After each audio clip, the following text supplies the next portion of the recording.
Hello, everybody, and thank you for coming. So I had a good introduction from Dennis. I'm just going to start. I like to introduce myself. I'm doing it a little bit differently this time. What I did here is, these are word clouds. So for example, this one in the top corner, I did my PhD in Oxford. I took my PhD thesis and I stuck it into the word cloud generator. And I like to see what pops out. So the big words are the most common words that I've used most frequently in writing these things. So you'll see sequence, gene, genes, sequences again, protein, and chicken, mouse, human, genome. And then after I did my PhD, I worked in a type 2 diabetes and heart disease group. And here, these are all the papers I wrote in that time. And again, you're seeing expression, gene again, EQTLs, and these are kind of traits, quantitative traits, how you link bits of DNA to phenotype, to disease, to how animals behave, and so on. And then after that, I worked at the Institute of Cancer Research studying myeloma. And you'll see here samples as a word that was used a lot. We spent a lot of time analyzing patient data. So we have samples, but again, we have chromosome, genes, myeloma, patients, risk. And then I spent 7 years in Glasgow working on neglected tropical diseases, parasitology, so looking at malaria parasites, leishmania, the parasites for African human sleeping sickness. And again, you see gene, chromosome, cells, the name of a couple of parasites, genes.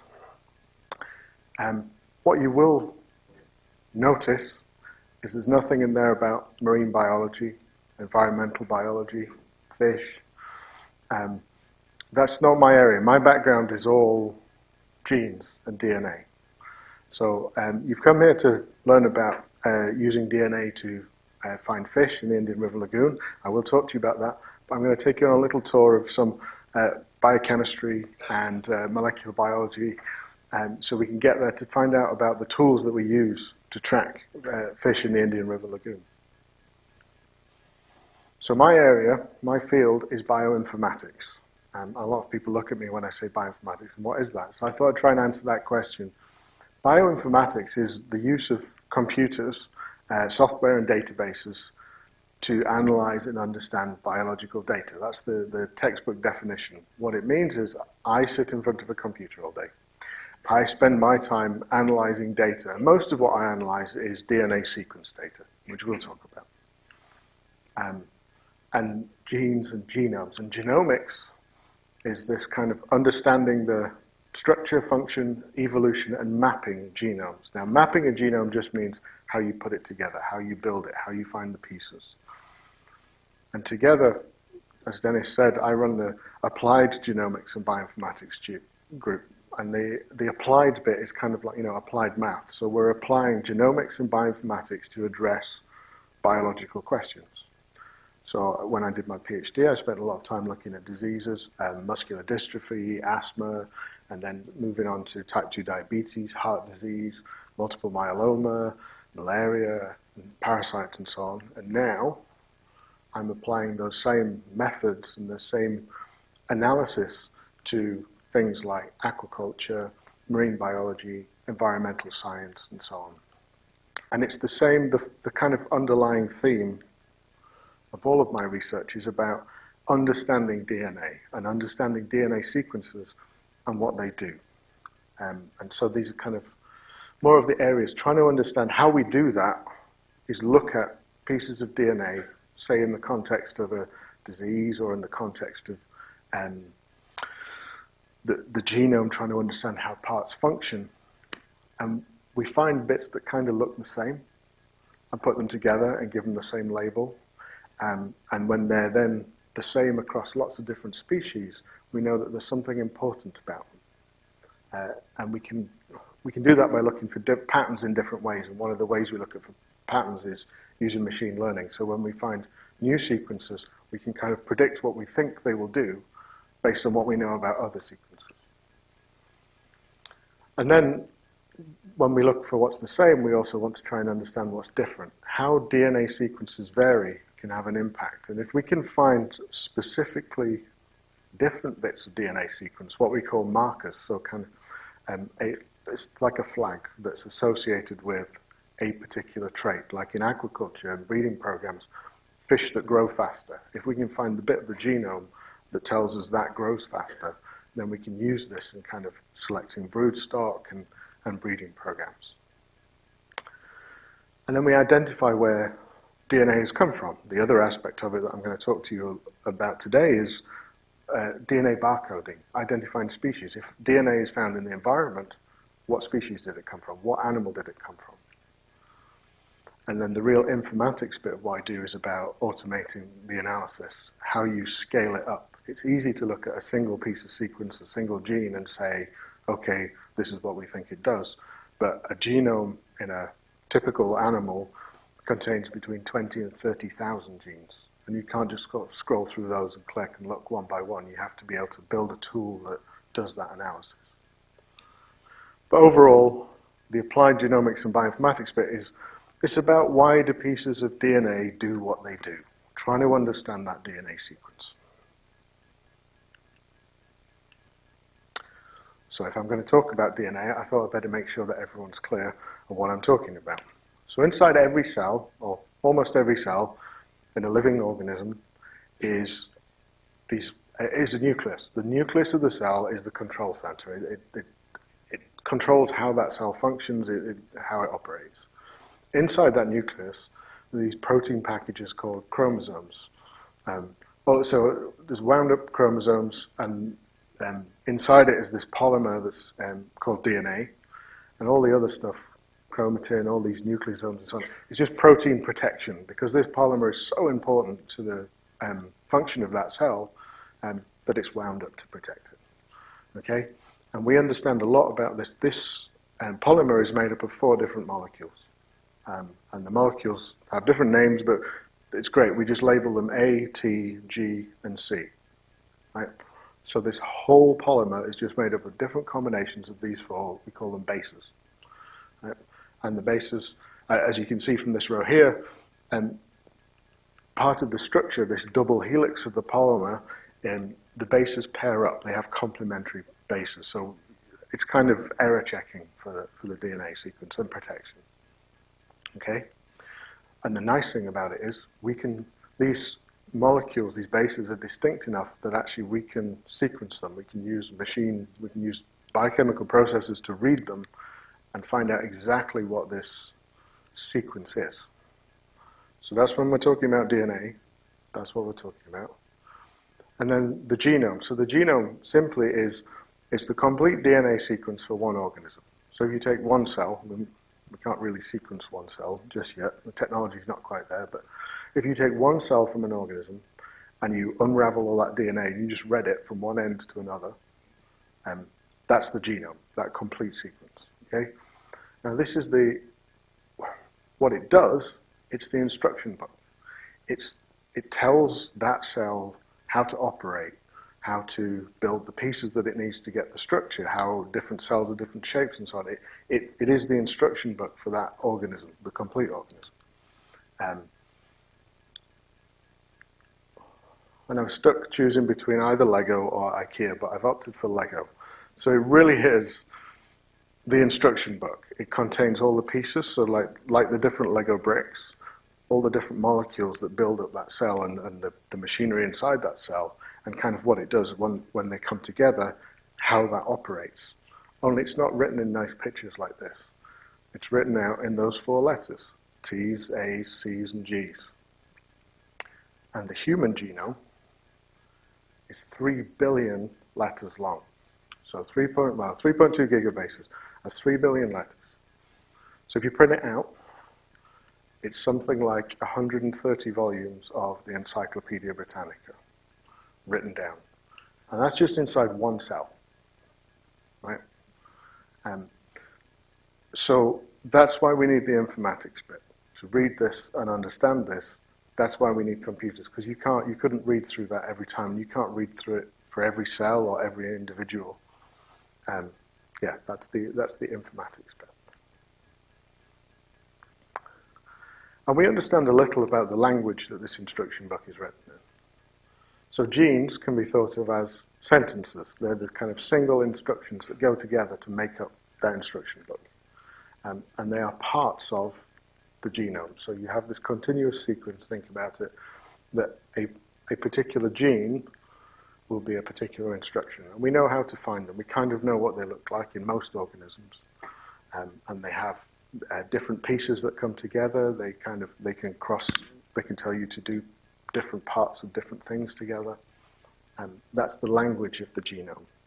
But the genes are only 5% of the genome. So these 3 billion letters, only 5% is actually the sentences that we understand.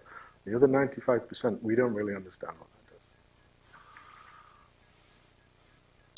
that does. And genes are translated into protein sequences. And proteins can be thought of as the blocks, the building blocks of these Legos, the actual units that physically make up the cell and operate the cell and, and move around and interact and so on. And you can see they have a similar language. It's not A's, T's, and G's, and C's. They're made up of, we have another way of sequencing this, different letters for 21 amino acids making up most eukaryotic proteins. So yeah, and we understand a little bit of this. And this is how I started. When I started my PhD, I spent a lot of time looking at protein sequence and proteins.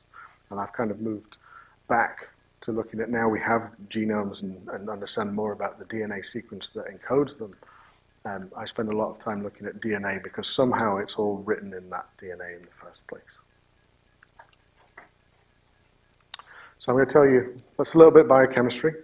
Now we'll do a little bit of molecular biology. Now the fundamental tool in molecular biology, if you go to any molecular biology talks or see any posters, at some point they'll talk about PCR.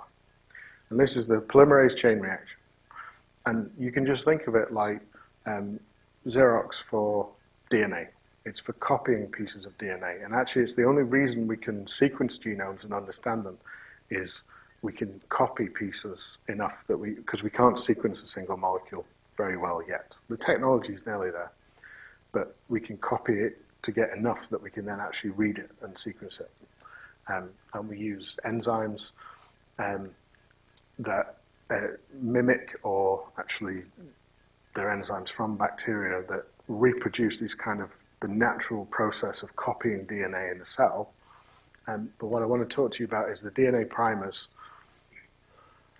So we copy specific regions, and the way that we know what regions to copy are primers, which are just short pieces of DNA that are complementary to a region that we want to look at. So you design these around that region, and then you copy loads and loads of bits of that region, and then we can sequence it, or you can do other experiments with it. So I'll talk about, we're going to use primer stuff again later on, that's why I wanted to bring that up. But PCR is just copying DNA. And then this is what I do, the bioinformatics. And the way that we sequence a genome, majority of genomes, is through shotgun sequencing. And that's exactly the same as if you take that instruction book and you throw it through a shredder. And you get lots of short pieces that are, 150, 300 letters long. So little parts of those sentences, parts of those instructions. And you chop the whole genome up. And then we sequence them, and we have to try and put them back together. We have to try and reconstruct the different genes, the different instructions. Now, we did this with the human genome, and a lot of the other genomes. Is great, because sometimes you have a map. When people have done a lot of genetic experiments, they have a map, and you kind of know that these pieces sort of belong over here, close to this one, and it helps you arrange them. But when we sequence new genomes where we have no information, we have to try and build this from scratch. And this is what I spend a lot of my time doing. So I wanted to talk you through sequence assembly, building a genome. So we have those scraps. We have the shredded instruction book that we're trying to put together. And the way that we do that is, first of all, it's quite nice. The sequencing method that we use, imagine one of those strips from the instruction book. What we get is a short piece of a sentence from either end. And we know from the way that the technology works that those two came from the same piece of DNA. They're both from the same sentence. So the first thing we do is pair them up. right? So we know which pairs go with which pairs. We're able to do that. And then we lay them out and look for overlaps. We look for the matching up bits. It's exactly like trying to put together that shredded document, or put together a jigsaw. You look for the edges that match. You look for the pieces that kind of correspond, and you lay them all out. And if you lay out enough pieces that overlap, you'll see that you can now go, instead of going across this few hundred bases, you can go from one end to the other end, say 1,000 bases, without any gaps. So you know what all the sequences in the right order. When we get to that stage, it's what we call a contig. We get this kind of single contiguous piece of DNA. And in terms of the instructions, this is what they look like. If we're lucky, we get a whole identifiable piece, or we get parts of genes, and we get all of these. And when we're building a genome, what we can do is continue and try and overlap them, and then take these bigger pieces and build out the whole genome, try and reconstruct that page from the instruction book. When we're talking about DNA in the environment, that's great, except this could come from 100 or 500 or thousands of instruction books. So we end up with these pieces that we can then use later on. And when we have the pieces, we do what's called annotation. We find similar bits that we know about. So we know that a particular instructions for making the wheels on that Lego car, because we know that wheels on other Lego cars kind of look like this. And we can identify specific pieces and say, well, we know that comes from the front of the car because it's got the fender on it or something like that. And just be able to build that up. And when you're building a genome, you just kind of keep doing that process over and over again until you end up with your complete instruction book. But also we know what the sentences should look like. So hidden in those 4 letters, we can predict genes if we have a big enough piece of data. And we can look for, things we already know, and we can also predict straight from the sequence maybe what the building blocks, the protein. When I say structural prediction, I'm kind of saying we know what shape it should be and things like that. And that's genome annotation in a nutshell. Okay, so now we're getting closer to the fish stuff. Don't worry. So the other thing we can do with DNA is if you can find a distinctive bit of DNA that will identify a species, it behaves exactly like a regular barcode, right? So DNA barcoding, but instead of these kind of stripes, it's just a particular piece of, a particular combination of letters that we know comes from that species. And I used to talk about DNA fingerprinting as the comparative, but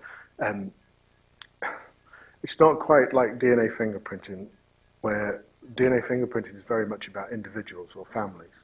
The barcoding is very much like a barcode. It's the same as, you can distinguish a can of beans from a can of corn by its barcode, but you don't know which batch that bean, the beans came from, or which farm they originally came from by the barcode on that can. You're getting down to serial numbers and batch numbers and things, which is more like DNA fingerprinting. So I stick with the barcode.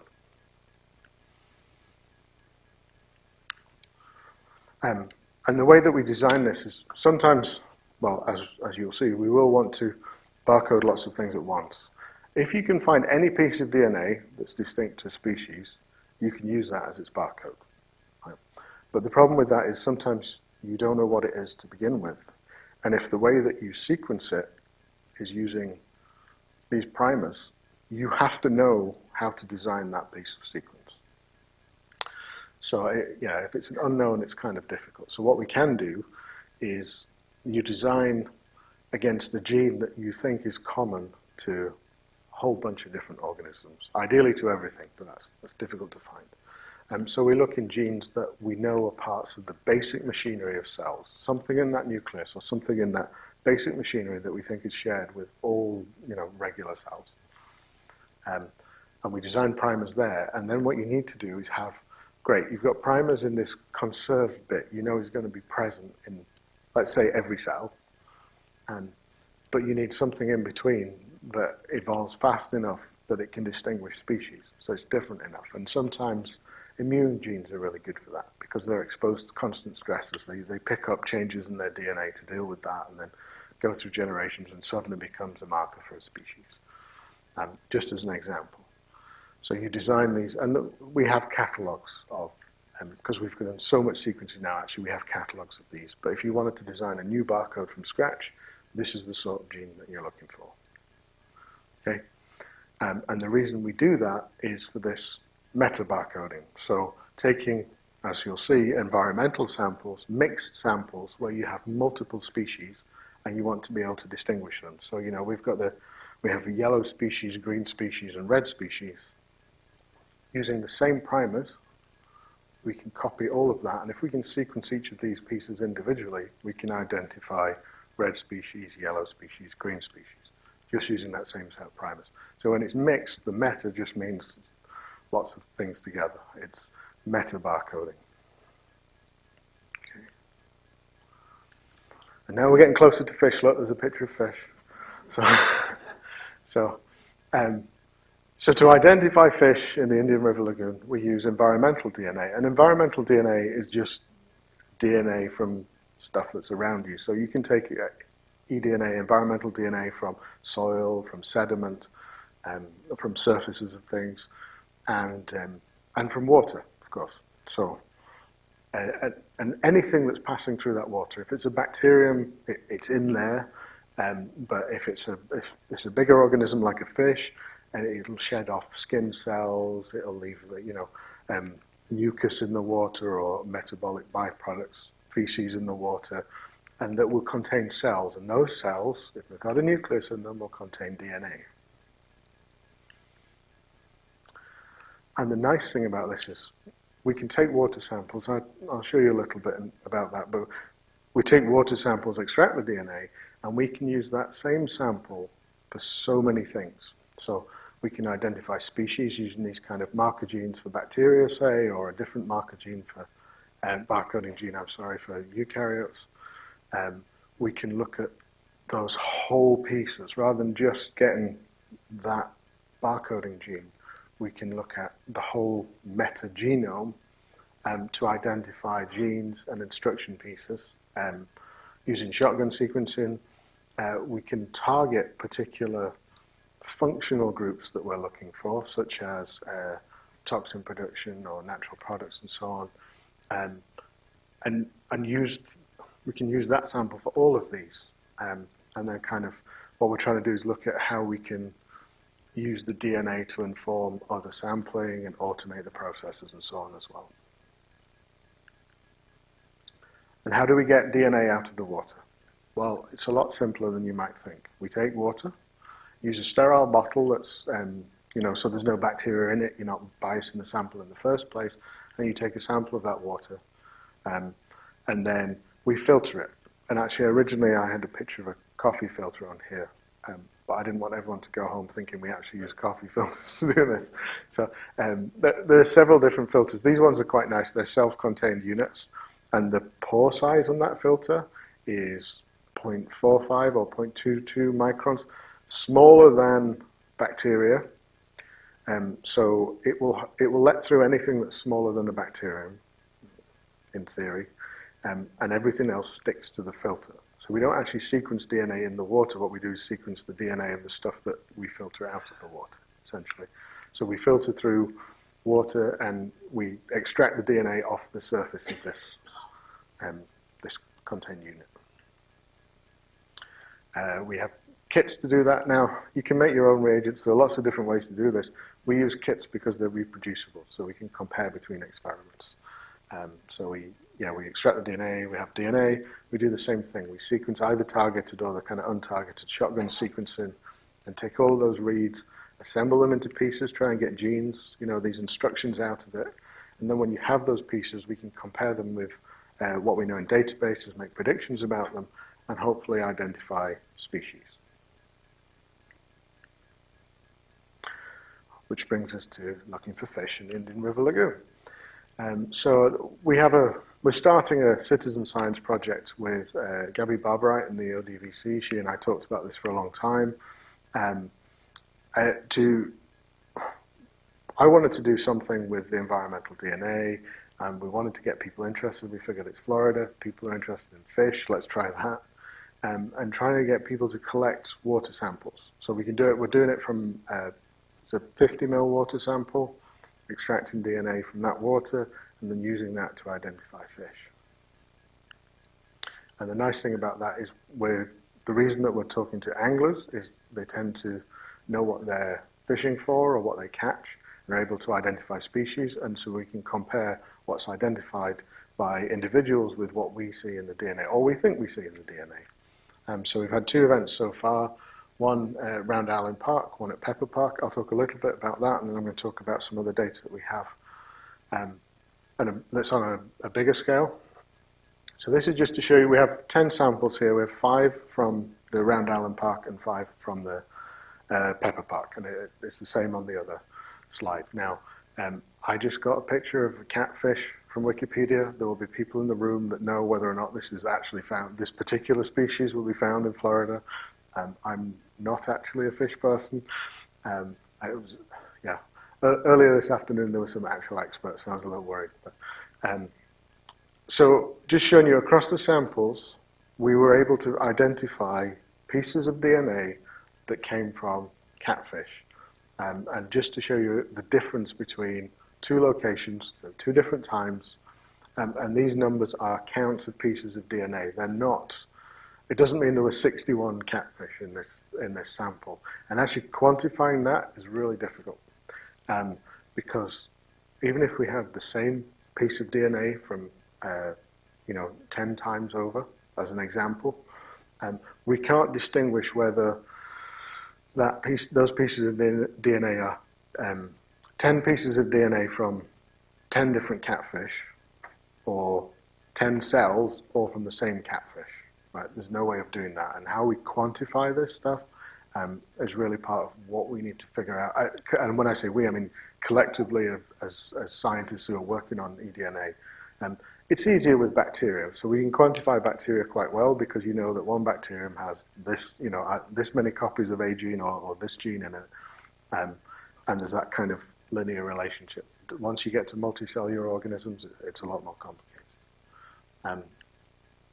And pufferfish, same again. It was the same sample, so the sample numbers mean the same thing, and then we identified different counts of different fish in those samples. So 2 here, one, but remember pieces of DNA, 2 in this one and 6 in this one. You can see the difference actually between the pufferfish and the catfish. Mostly we find low counts, and then here it could be there's a catfish just swum right past when someone's taking that water sample. Or, the other thing about DNA is it could be that the thing about DNA that makes it difficult is we can't distinguish DNA that's come from a dead cell or a living cell. It's just DNA when we get it out. So you don't know, like, if there was a dead catfish underneath, rotting away underneath where that sample was taken, we can't say, oh, there's loads more live catfish in that sample. And again, that's just one of those things we have to work with. But this whole approach is really complementary to, the surveys that Fish and Wildlife do, for example, counting fish and getting this great measure of the diversity and changes in diversity across the lagoon. But the nice thing about this is, if you're counting fish, or you're throwing out nets and you're pulling them in and counting them, the fish has to be there when you see it. The good thing about DNA is it doesn't have to be there. The DNA persists, and it depends on the type of water, and so you can be talking between 7 days and 10 days, something like that in saline water. But it was there quite recently, or there's a dead catfish there, like I said. But you know that at some point there's catfish in that water. You don't have to actually see it to know it's there. So it's very complementary to the kind of standard counting the methods. And when you get down to juvenile fish that are difficult to distinguish species, DNA is a huge advantage there, unless you're an absolute fish expert, and there are different ways of that it complements work that's going on. And then I've been able to scale up what we have a little, because as I'll explain in a second, we're collecting water for lots of different experiments and extracting the DNA for different projects. And actually, because we're doing that, it's great, because once we have the DNA and we have the sequence, we can look at it and query it in different ways to understand. So I looked for the same catfish pieces of DNA that we'd seen in the DNAngler in other water samples that we've collected, and have been able to quantify, and the same for the pufferfish. And this is the sort of thing where we can really start to map out and expand what we understand about fish and how they respond to different things. So, this is where we're at right now, and we want to link this data with the other environmental stuff, temperature changes, pH, rainfall, and so on. And we can bring all of that data together. And the other advantage of DNA is the same DNA, we can identify multiple species. I'm just showing the example here with the catfish and the pufferfish again. In the same sites, we were able to measure both. But actually, I'm sorry about the detail on this, but so not only were we able to look at fish, this is just one sample showing the kind of the map of all the different species that we were able to see in that one sample. And this is where DNA is really an advantage over other methods. Not just fish, we can see arthropods, we can see mollusks somewhere, bacteria, fungal species, all from that same sample. We get that complete kind of picture of the biodiversity in that sample, that snapshot. And if we do this for each of those samples, it's the same samples, we have a much broader picture. Because, if you want to distinguish mollusks, you need to be an expert on the mollusks, you need to be an expert on the fish, you need to be an expert on insects, you need so many people. With the DNA, you can get that broad snapshot. I'm not saying we're replacing experts. Please don't think I'm saying that. Because we need all of that. And actually, these identifications are only as good as the database. And as I have recently discovered, there's a lot of junk in the database and misidentification. Somebody said to me earlier, so I'm stealing the quote, but it's the kind of Wikipedia approach where you just en masse, you want to be the biggest database, so you just take everything. You just take it all because you want to be the biggest. And actually, a lot of it's junk. But fortunately, I may not know much about fish, but what I do know is about analyzing DNA and identifying good sequence from bad sequence and so on. So trying to clean up that database and get more accurate species identification. Yeah, and so the broader samples were taken as part of the Harbor Branch Foundation funded the Florida Center for Coastal and Human Health, and they're actually sampling 20 sites up and down the Indian River Lagoon regularly to try and understand biological changes in harmful algal blooms. This is a huge project with lots of PIs, with lots of groups and group leaders at Harbor Branch, and we're doing something very similar. So we're looking at DNA and how we can use that information as part of this project to understand the total biological dynamics of what's going on during the algal blooms.